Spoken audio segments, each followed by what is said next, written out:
如果要来到清迈常住，第一个会碰到的问题就是你要住在清迈的哪一区？古城、河滨、宁曼，我全部都住过，发现这3区的差异比我一开始想的还要差更多。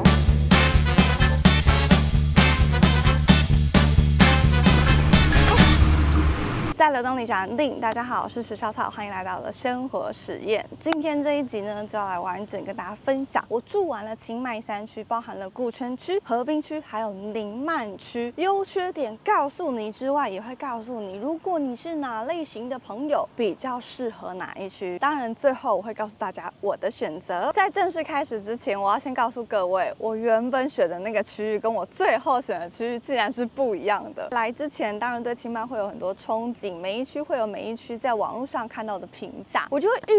预期自己可能适合其中某一区，结果后来发现住完之后不是我原本想的那一区耶。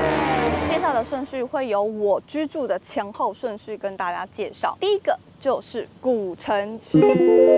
老实说，古城区给我第一个印象就是哇，台南。这真的是我很真实的感觉。实际在那边住了一段时间之后，我觉得它的历史足迹比台南更加的生活化，而且更加的丰沛。在那边生活真的可以感受到宁静与安静。我讲的宁静跟安静，不是身边没有人的那一种安静鸦雀无声哦。我说的安静是你会开始意识到自己的生活节奏。但问题来了，它的缺点是什么呢？听起来都很完善，对不对？那缺点究竟是什么？第一个，它的环境整洁度确实没有新规划的区域这么的高，确实有些地方会稍微的脏乱一点点，可是我并没有特别觉得让我很难受，因为其实在台湾也有比较热闹、比较早发展的城市，其实也是差不多像古城区的感觉一样。再来第二个缺点就是它的变化没有这么的多，晚上的时候就会比较安静。有些人如果是喜欢那种晚上夜生活很热闹的人，你可能就会觉得古城区太平了。所以古城区我特别推荐给你，真的很喜欢人文气息，你很喜欢生活感，你会喜欢古城区。不推荐的绝对是你是夜猫子，你很喜欢夜生活，古城区它的夜生活就真的没有那么丰富。下一个要跟大家介绍的是河滨区。如果说古城区很有生活感，那我就会说河滨区很有度假感。河滨区的度假感就是有一种你离开城市的感觉，但是它的生活机能并不会不方便哦，还是有非常多的传统市场，还是有非常多的餐厅可以享用，非常适合早晨来一杯咖啡，然后晚上就到河滨散步。但是我觉得它的缺点太明显了，各位有看到我在河滨区住宿脚被摇成满满的红豆冰吗？我觉得河滨区乍看之下氛围感很好，度假感很棒，可是你真的在里面生活之后，我原本以为这3区可能最脏乱、比较旧的区域会是古城区，毕竟那里最早开发。结果我跟你们说，我发现这3区我最没有办法接受的环境是河滨区。我有点惊讶的是，河滨区的整洁跟环境清理可能真的是离河滨太近了，而且在河滨区除了有那一条河之外，它还有另外一条水沟，也是沿着河滨区的。我觉得它的整顿只有在尾巴市集那一区整顿的比较好，其他地方的水沟区它没有整顿到这么好，所以就会有一些蚊虫滋生。在河滨区的蚊虫真的很多，这是我觉得一定要告诉大家的缺点。除了我那时候那一家住宿真的脚被咬了之外，我去河滨区的蛮多家咖啡厅，脚也是直接被蚊子咬爆。所以基本上河滨区呢，我就是会推荐给你想要有点度假感的人，可是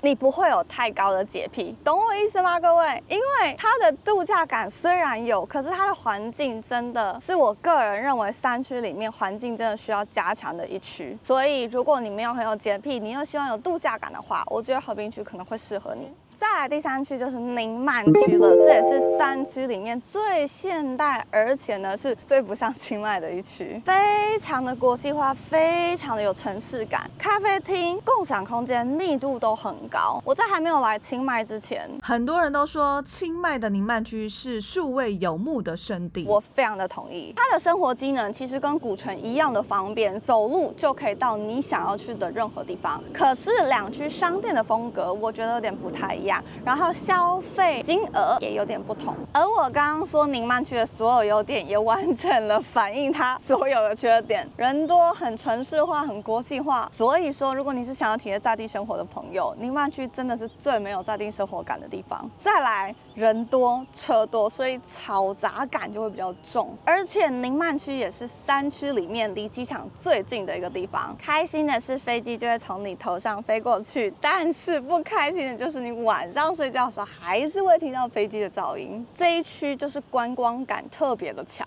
所以就看你怎么选择咯。正是因为它非常的商业化、非常的国际化、非常的观光，所以这边的消费也特别的高，是3区里面最高的区域。以上3区绝对都会有优缺点，应该说这全世界每个国家、每个城市、每个地区、每个地段都会有优缺点，所以其实没有哪一区最好，而是哪一区最适合现在状态的你。老实说，来到清迈以前，我一直以为我自己会最喜欢宁曼区，毕竟我还是算为城市长大的小孩。我想说，宁曼区这么现代，这么的方便，要百货公司有百货公司，要咖啡厅走出去没几步有咖啡厅，晚上买饭也比其他2区更容易。我以为我最喜欢的会是宁曼区，我相信很多人也会在做攻略的同时，以为自己最喜欢宁曼区。可是我到最后3区都住完之后，发现我最爱的是古城区，因为我拍完影片之后必须要剪影片。大家除了看我在影片上面片段的生活，没有看到的时候，我也是在剪片的时间。而这个时候，古城区的咖啡厅剪完片走出去，有种让我脱离工作回到生活的感觉。可是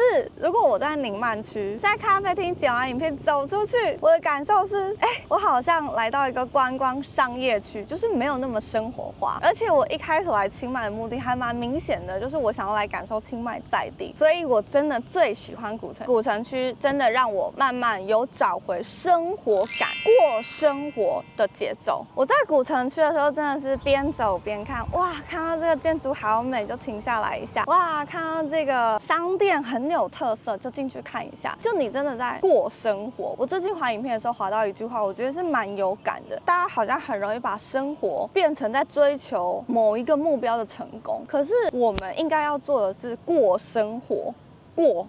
生活，我们要在过生活那个当下，注意你当下整个城市、整个生活的节奏，那不才叫过生活嘛？而古城区真的最让我有过生活的感觉。如果是你，你会选哪一区呢？是喜欢国际化的宁曼区，还是喜欢有度假感的河滨区，或是跟我一样喜欢历史丰沛的古城区呢？赶快留言告诉我，我很好奇。这是吃小草的流动生活实验，我们下一支影片见喽！